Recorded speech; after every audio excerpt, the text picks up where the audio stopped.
everyone. Let's welcome in Corin Nemec. Don't screw with his disco. That's right, man. You do not screw with my disco ever, especially if your name is Nadine. He snowed you. How are you today, brother? Right. I'm just kicking it in there. Had a Excellent. workout in. I'm great. Wonderful, man. Glad to hear it. And we're both from Arkansas, so woo pig suey. Yeah. What was it like working on the stand? Man, The Stand was one of those mini series that I just there's blessings in life that occur that you don't necessarily know that they're a blessing at first. I mean, any job as an actor is generally speaking a blessing. That particular role, though, playing Harold Lauder, I mean, what a pivotal character in the overall storyline. And what a character arc that particular character has as well, that Harold has. I think he has the most dynamic character arc of all the characters in the movie. Um, but it was an audition that I went on, and I did not think I was right for it. I didn't think I was going to get the part.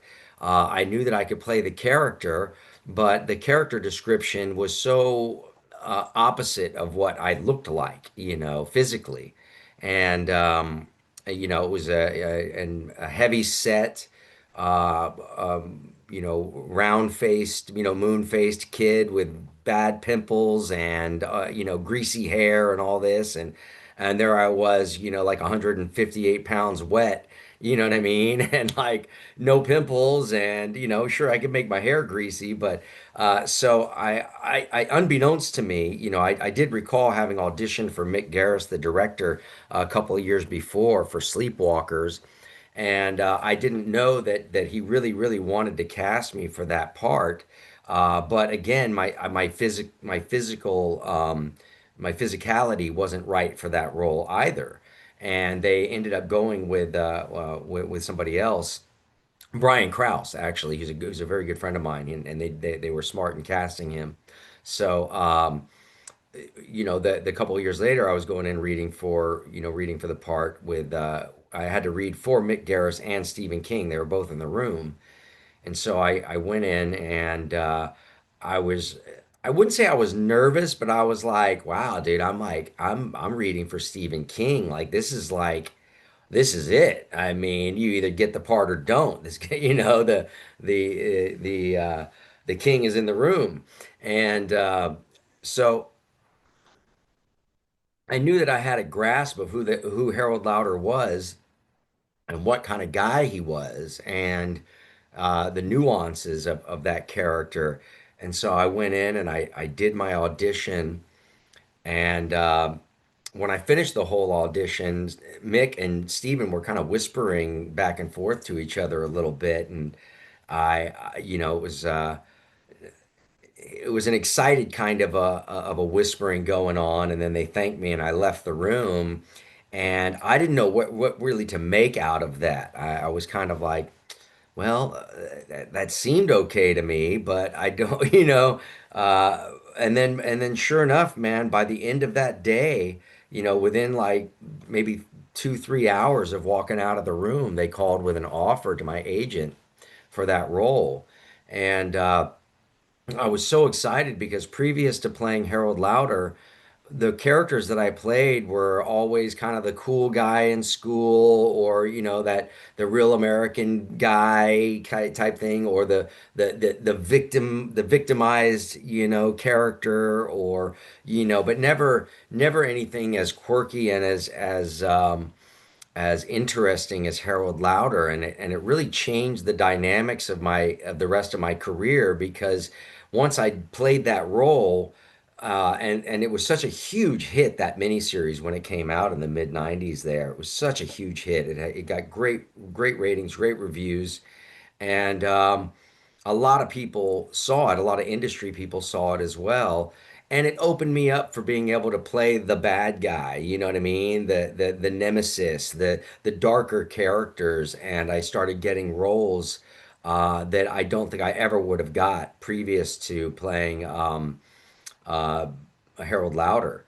So, and then when I got on set, later on with Mick Garris and was talking to him about it and was explaining it. Sorry, I'm trying to hold back a sneeze and was explaining to him, like that I just couldn't believe that they cast me. That's when he told me that they had that he had wanted to cast me previous, and also that they had auditioned all over the U.S. to try and find a Harold Lauder that fit the physical description of the character. Um, and apparently they had casting sessions in Miami and New York and Chicago and San Francisco in Los Angeles, a bunch of major hubs for actors, and they couldn't find somebody that Stephen King signed off on, and Mick Garris had been in his ear about me, which was just such a huge compliment, coming from Mick Garris. What a phenomenal director. And for him to be saying, without me knowing, of course, for him to be saying, like, listen, dude, this guy Corin Nemec, I'm telling you, he can play this role. You just got to give him a chance. And there's Steven looking at my headshot going, there's not a chance in hell. He looks nothing like Harold Lauder. So that was really a big deal to me too. And I guess right after I finished my audition, that whispering they were doing was Stephen King agreeing, like, yeah, you were right. I was wrong. And so when we got on set for that, they put me in a little bit of a chubby suit. They gave me the greasy hair, the glasses, some fake pimples, and all of that.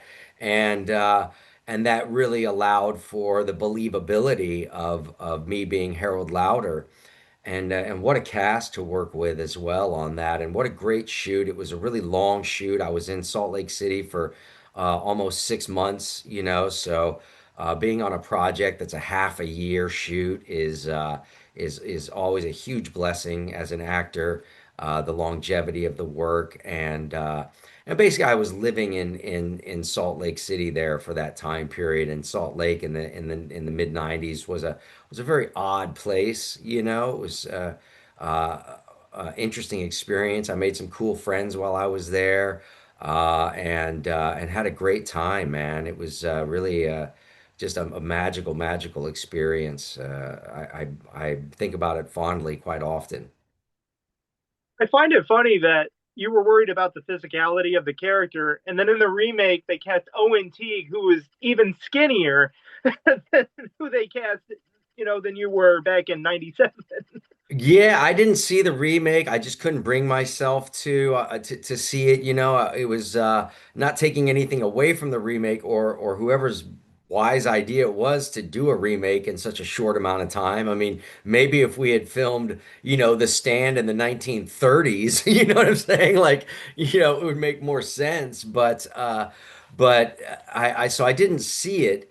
I do find it very peculiar though that I think that maybe that says a little something about my portrayal as Harold in the eyes of the fandom, that they would model the new Harold off of the old Harold from the miniseries instead of the Harold from the book, and so not having seen it, I hope that it turned out well. My thing is that there was so much footage, so many scenes that they shot from the original Stand miniseries, that there was probably a whole other episode of the Stand of footage that was just not included because they wanted to keep it at a certain amount of episodes, and they could have just gone in, added all of the stuff that was edited out of the original Stand, and then did a re-release of the original miniseries with all of the footage that was not included. All the scenes that were not included. I had a number of scenes that were cut out. And there was loads of scenes with all the other actors that were cut out. And that to me would have been a more interesting, probably smarter and cheaper way of doing it. But what are you gonna do? I mean, it's very peculiar, very peculiar. That explains a lot, because it seems like when we get to the second episode, there was a lot of context missing. Like it showed Stu operating on someone out of nowhere, and it's like, who are these people? Yeah, there was quite a bit of setup that was from the first quarter or so of the movie of the miniseries that was not included because the pacing of it. In the book itself as well, there's a quite a bit of setup, and you got to really chew on it to get to the meat of the story. And I think that they were probably concerned that if they didn't get into the meat of the story quick enough in the miniseries, that they would lose, interest. But because I mean, what I think his original version of the book was almost 1,000 pages or whatever. The when they did do the release, they had him like cut out. I mean, hundreds of pages of it were not included in the first release until he did his the full release of the book later on. But even the first release was like 500 and something pages. So that's a lot of material to translate into a miniseries. I mean, you could have taken that and made a 5 year television series out of it, Or it would have been the first loss if you think about it.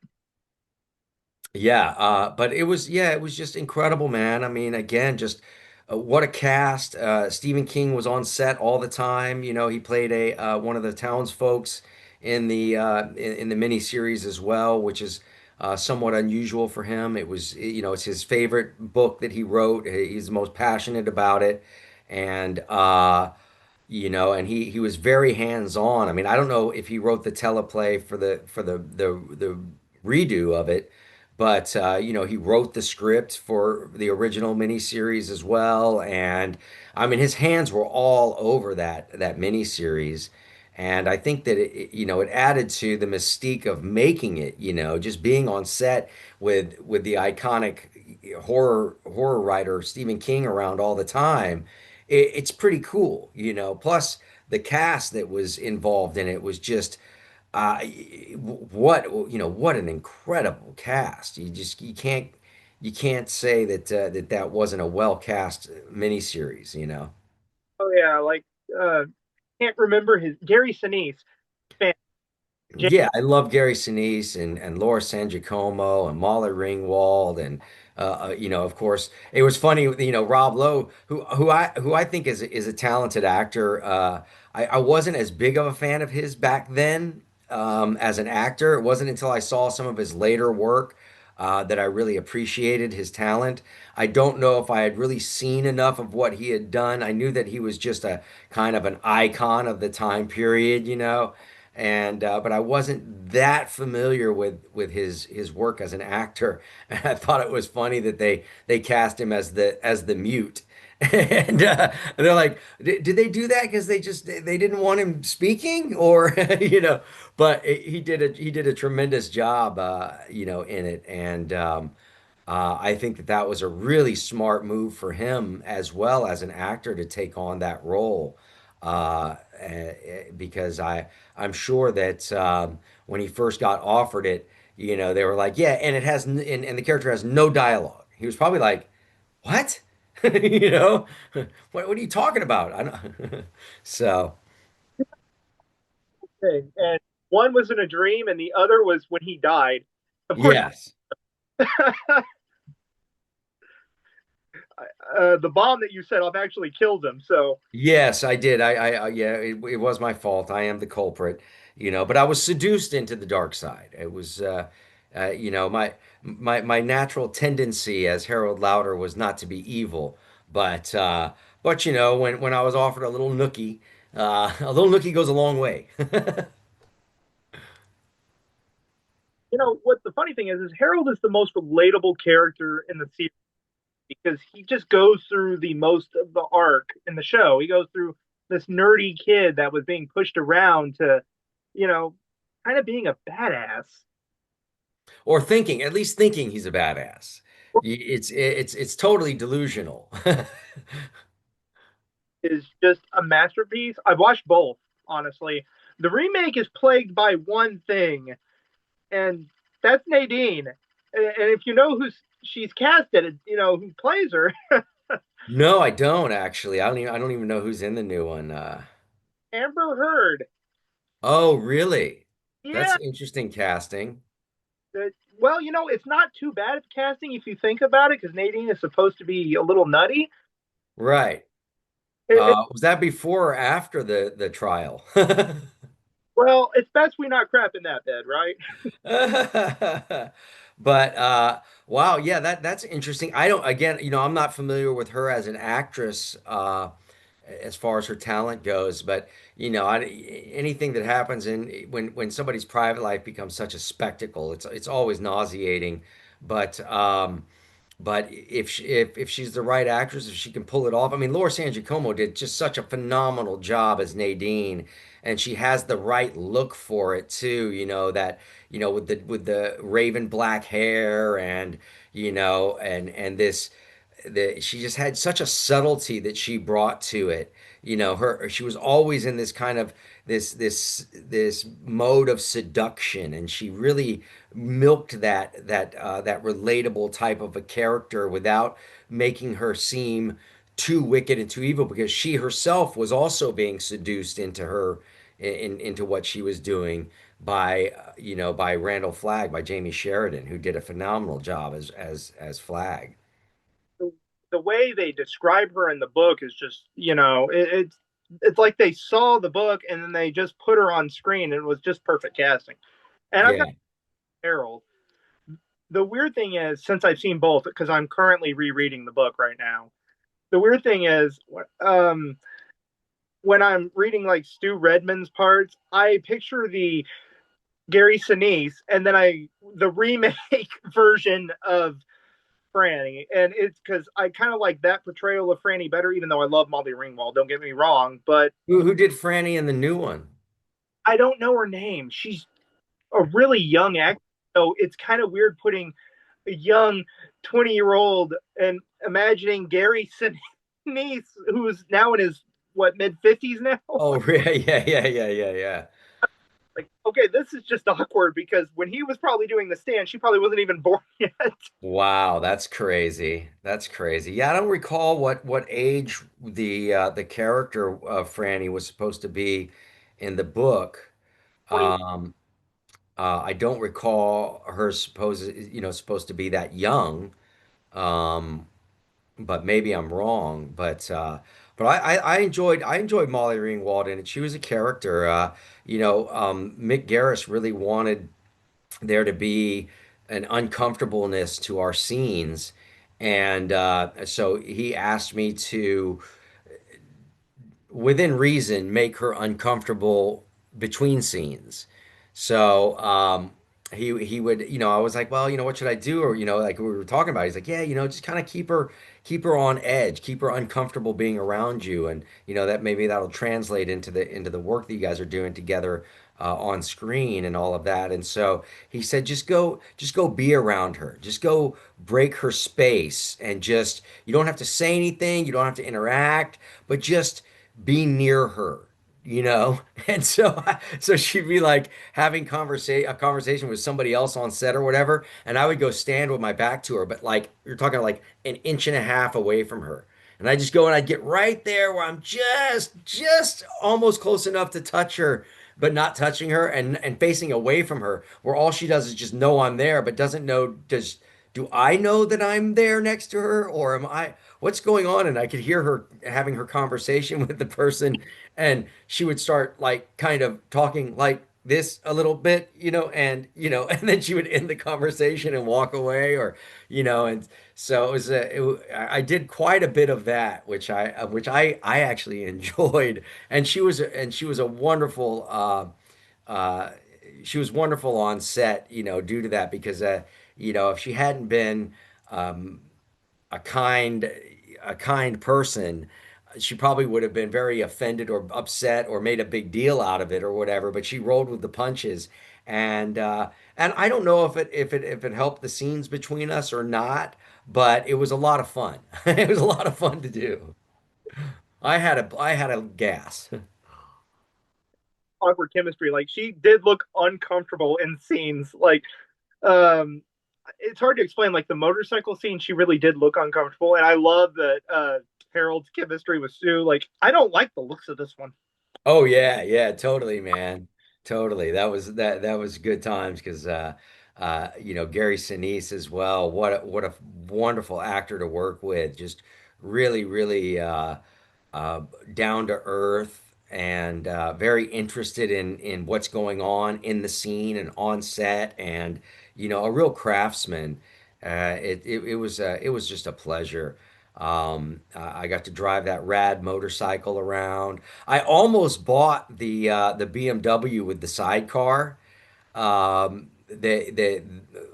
forget which character. It was the character. Get the character's name, but there was the BMW motorcycle with the sidecar, and that when we got near the end of production, I was in love with that thing, and I was talking to the guy, who owned it, who was renting it to the company. Dude, he was willing to sell that thing for $5,800, bro. I was like, what? I was like, I'm not a big motorcycle enthusiast, and he did explain to me that driving a motorcycle with a sidecar is not that easy. There's some quirks to it. And I don't know why I didn't think of the fact that I could have just had it shipped back to Los Angeles if I wanted it. But I was like, dude, I can't drive this thing through the Rocky Mountains, man. I'm gonna die if I buy this thing and drive it back to LA. So I ended up not buying it, but I really wanted that motorcycle. The jacket, because that jacket was bitching. Mm. I actually own my own, I had my own, like leather, tough guy leather jacket, 1950s style, motorcycle jacket back in LA. So I did not keep that one. It was not quite my style. I wish I would have kept it just to say that I had the outfit from the stand, or one of the outfits. In fact, I kind of in retrospect, I was always so busy jumping from one project to another, and uh you know I don't do it now. I don't keep any of the wardrobe now either anymore. Maybe a couple of little things here and there, but nothing major. But if I wish I had started a trend with myself way back in the day, with even with Parker Lewis or whatever, and kept some of the actual outfits from the different characters I did, because that would certainly be really rad to have today. And then being able to, like, auction them off for a charity, or donate them to like Planet Hollywood or whatever, would have been pretty cool. There it is. Yeah. Uh, well, another character that actually stuck with me that you played for many years was Steven Stainer from I Know My First Name is Steven. Yeah, that was a groundbreaking role for me as an actor. I mean, I had done uh, I was a working actor up until that time. My first job was playing Noble Tucker in the Francis Ford Coppola movie Tucker, playing Jeff Bridges' son in that. And it was a very small, supporting role, but anybody who was in the movie Tucker at the time who got cast in it, it was kind of a big deal, because it's Francis Ford Coppola. And when I got back from doing that film, I was 12 years old when I worked on that movie, and I got back from doing that, and I started auditioning for some pretty big stuff, and I ended up being cast. I don't know why, but they cast me to play Nikki Papadopoulos in the last season of Webster, the TV show Webster. So from 13 to 14, I was on Webster, and I just it was a terrible time. Emmanuel Lewis was a great dude. The actors, Alex Karras and, well, Mam and George, the parents on it, they were just not pleasant at all to be around. They were married in real life and divorced during the show, and they hated each other, and they made it very uncomfortable on set. And it was a miserable experience for me. And that was the final season of Webster, so it was, that the show finished up after that. And it was not long after I finished that, this half-hour sitcom, that I was cast as Steven Stainer, and I Know My First Name is Steven, which was such a heavy, heavy drama. And I started working on that when I was, 14, turning 15, and was nominated for an Emmy for that as well. So that really put me into a different category of actor, as far as of being taken seriously for dramatic acting. and then just right after I finished, I know my first name is Steven. I did a TV special called What's Alan Watching, which was a total ridiculous comedy, far out comedy. Eddie Murphy Productions. Eddie Murphy was actually in it, and Fran Drescher was in it. She played my sister, and Barbara Barry and Peter Michael Getz, and there was a bunch of great guest stars in it, uh, and that's actually the job that got me the role of Parker Lewis and Parker Lewis Can't Lose, because the two the creator of the show, one of the creators of the show, um, um, was it Lon Diamond, Robert Lloyd Lewis, and why is my brain farting? Oh my Lord.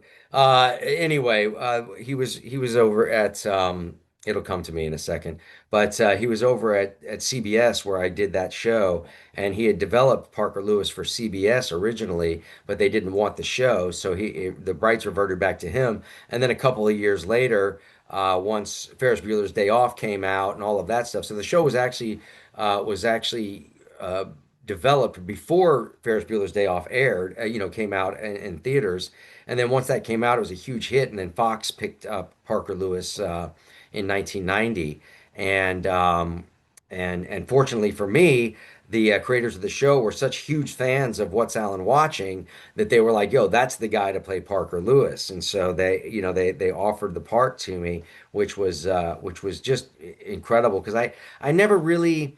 I've never been a huge fan of auditioning. I mean, I'm happy to do it. I do my best, when I get an audition and everything. But my best work is on set. That's when I really show my true colors. And although many of the jobs that I have gotten over the years, um, have come out of auditioning for them.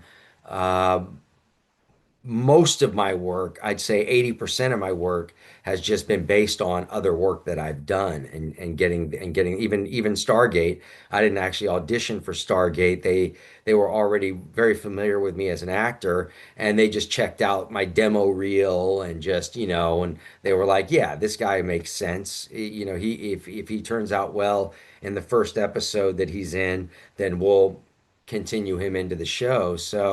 Um, and again, if I had auditioned for that role, I don't know if I would have got it or not. You know what I mean? I don't know if I would have made the right choices as the character.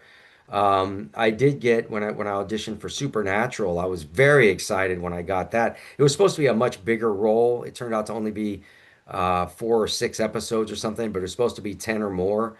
They ended up having to shorten that storyline down. But when I auditioned for Supernatural, that was one of the few auditions that I went in and I felt like, yo, I just nailed that. Like, there's no way. I just nailed it, you know? And when I walked out, I just was like, I was like, if I don't get this job, then I'm just going to quit acting because obviously I don't know, jack squat or jack diddly about talent or what a good performance is because I freaking nailed that. And sure enough, by the end of that day, they called and offered me the part, and I was like, oh, thank God. Okay, good. I don't have to quit acting. All of your words. It looked like you were having fun playing the role. Was Ted Bundy? Yeah, man. Well, actually, I really wasn't. I hated playing Ted Bundy. I enjoyed. I did another film called Chicago Massacre, playing Richard Speck with the same director. And Chicago Massacre, Richard Speck was a total alcoholic and a pill popper. He was into Reds, which are like a methamphetamine pill back in the 60s, and he was just he was never a normal person. Even when he was young, he was just a real lunatic. Just an absolute lunatic. And there was something I could make sense out of with him, like why he became this crazed killer. But with Ted Bundy, this guy was so calculated. He was so conniving. He was such a, I wouldn't say that he had schizophrenia or any kind of split personality thing or anything like that. I mean, this guy was a brilliant actor. And he really was a dark, really a satanic human being, and and he knew that he was. and he embraced that he was, and he must have enjoyed, having a foot in the darkness and a foot in the light, and he must have thoroughly enjoyed people not knowing what he was really up to when he was working his regular jobs or working in politics or doing other things that he was doing, you know.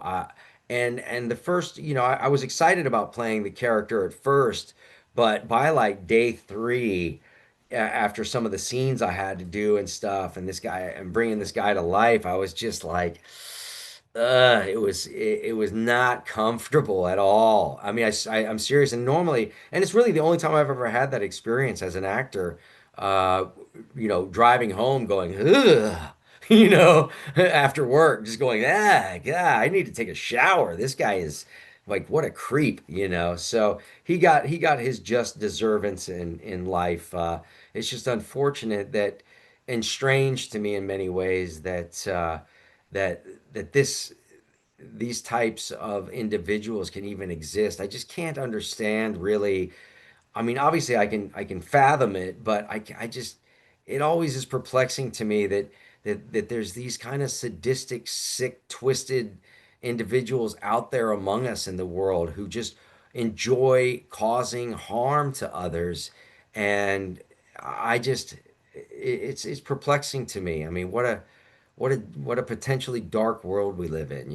It's I'm guessing wild. is that when you do play a villain, it's normally in the realm of fiction, and why it felt uncomfortable playing head was because this is a real person. Yeah, it wasn't even about it being a real person, for instance, because I mean, obviously Richard Speck was a real person too, and I played some other characters as well, but it was just his nature was just so diabolical. I mean, I could, in doing those scenes, I mean, I could feel the amount of evil that was in this guy having to portray these moments and portray him. I could just feel it, and it was scary that somebody can go that deep into the darkness and live there so comfortably. And it's scary that there's so many people out there like that even today that are just roaming the streets. In That's a frightening reality.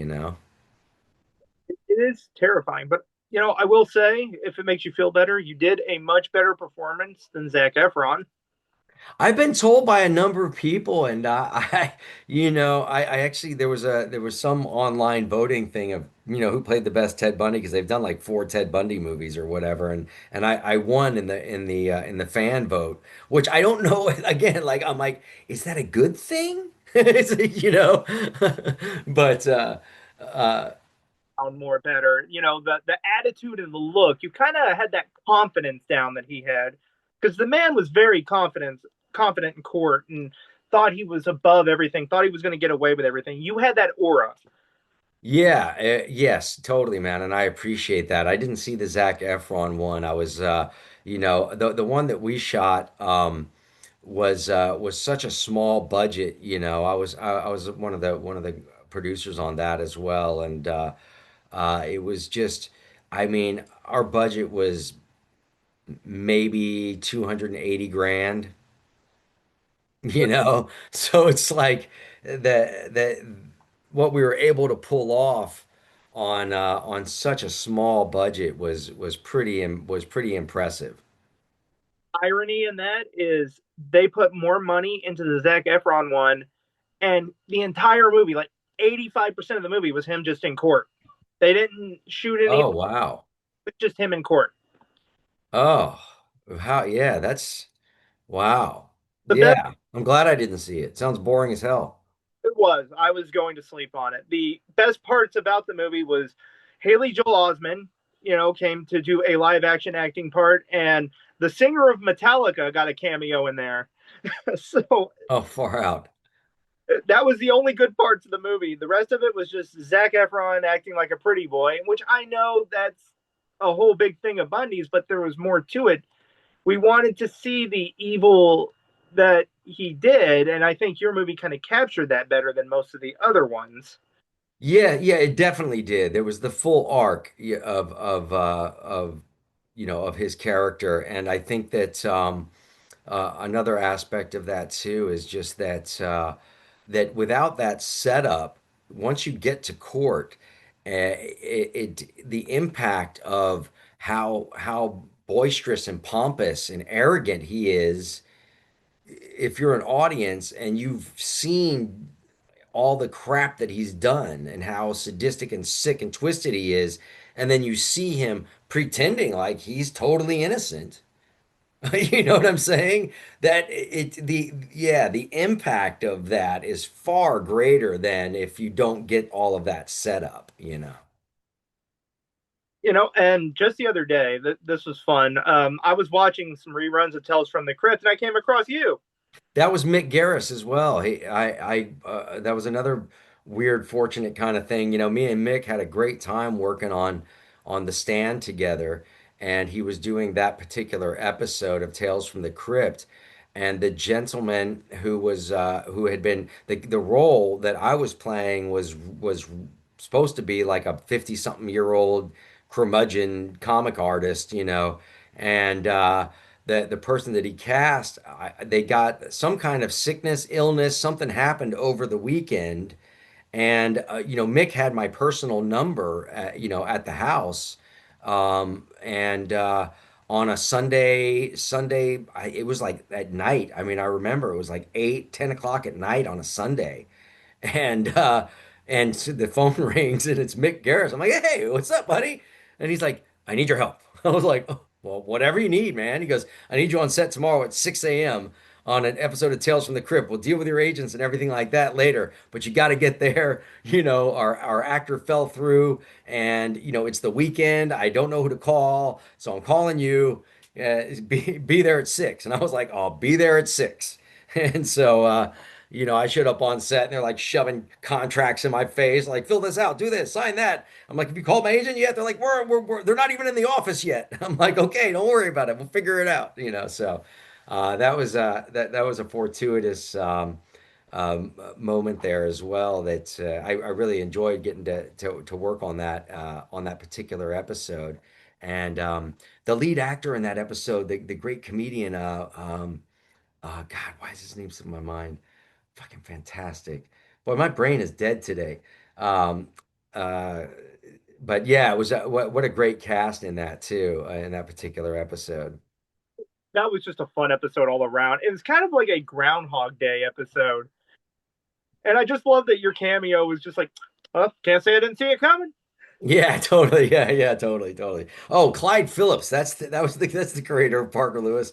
Why my brain farted on that is crazy. Yeah, Clyde Phillips and Lon Diamond and Robert Lloyd Lewis, the main guys on that. And Clyde Phillips also created Dexter, which is very interesting. I would have loved to have gone on and played Dexter. That would have been hilarious. That if Parker Lewis years later was cast as Dexter as the serial killer, but yeah, what a great show. You could have been the ice truck killer, Totally. or John Lithgow's character. Oh, I love John Lithgow. Oh man, me too. The dude is just not just a good actor; he's a genuinely nice person too. I mean, Yeah, I've met him at a number of events that I've done, and he is a wonderful individual. We've had some great conversations in the green rooms at these events, and definitely but what a talent. so I've got to ask, what is your 5 favorite roles you've done? Ooh, that's a good one. I definitely Harold Lauder is absolutely on the top of that list for sure. Um, there's a very little known film I did called Foreign Correspondence back in the late 90s, playing this British dude. It was just a slice of life film, and nothing much happens in it. You know what I mean? It's one of those kind of movies, and it's a failed romance, so it doesn't even have like a real great ending to it or whatever. But I played like this normal, regular dude, and it was like there was nothing particularly interesting about the character. He was just a guy from England, and I got to do the accent and all of that, which was a lot of fun, and it was just such a relief as an actor to get something that was so normal and just so regular everyday guy, and the scenes were allowed to really play out, there was no rush to get through a scene to get to the next beat and moment, it was a really wonderful, wonderful role that I enjoyed thoroughly. Um, uh, and then so those two, I forget my character's name in it, but Foreign Correspondence is the name of the movie, and then The Stand. And I would say that even though it goes back in time as well to around the same time period. I mean, I loved playing Parker Lewis. Don't get me wrong; that was like an incredible character to get to bring to life.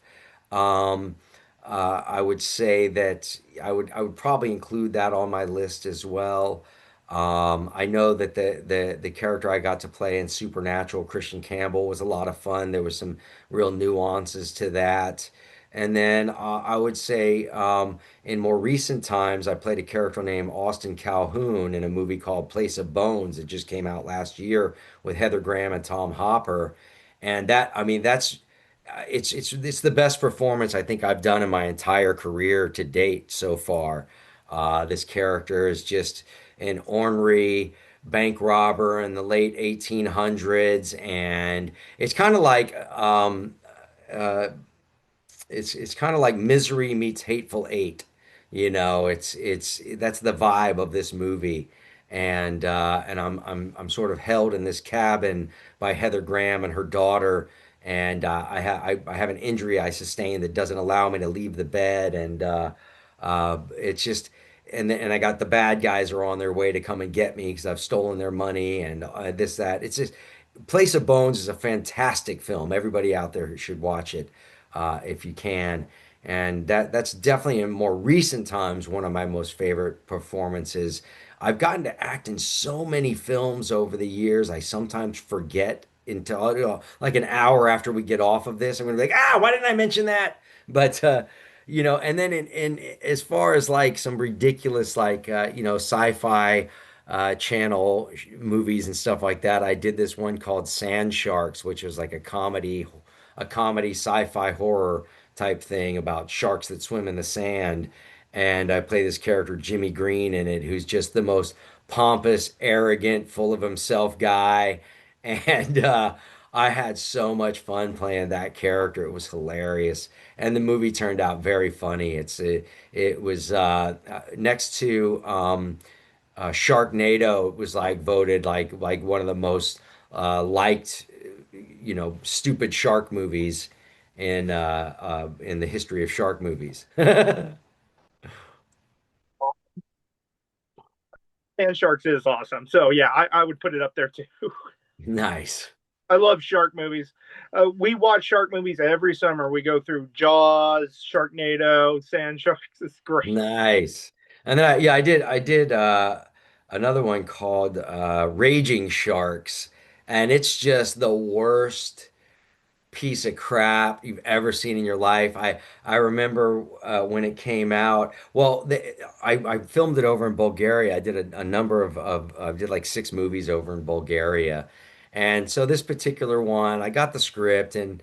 I kind of half-heartedly read it. I was like, yeah, yeah, let's do this. But I realized later, once I got there, that they had a bunch of bigger movies that they had shot over the last couple of years. The production company that I was working with, and New Image, and they had these sets that were left over from these other big productions. They had like a set from a submarine, and then they had this big medical futuristic kind of medical facility set, and they had some other sets, and so they just wrote this story and wrapped it around these couple of sets they had or whatever, and that was like, that makes sense now. And then they filled in the blanks with a bunch of really bad stock footage shots. And I remember watching it for the first time when it came out, and I've never fallen off of a couch with laughter before in my life, but there was like one stock footage shot that they cut to. that literally had me howling, man. I mean, it was such a bummer because they wanted to take the movie so seriously, and if I wish they hadn't, they should have gone in a different direction with it because it would have been hilarious. But what made it so funny is that we were taking everything so seriously, and it was such a piece of crap that you couldn't help but just like if you weren't laughing, you were crying at how bad it was. It was one or the other. You're crying with laughter, or you're crying with the pain of having to sit through that piece of crap. Kind of like Trailer Park Shark. They should have just done it like that. Totally. If you've not seen that, watch I Trailer. haven't, but I should have been in it. Oh, it's terrible, but I love it. I watch it every summer because of how bad it is. Oh, excellent, excellent. Oh, sometimes you just gotta watch a movie just how awful it is. Kind of like M. Night Shyamalan's The Happening. Yeah, totally, man. Yeah, M. Night Shyamalan. That's is only The Sixth Sense. That's like one of the only movies I've actually really enjoyed of his. It was great. What? Unbreakable was great. Oh yeah, Unbreakable. Yeah, that's true. Yeah, yeah, yeah. I forgot about that one. Anyway, I gotta say thank you for coming on. I really appreciate it.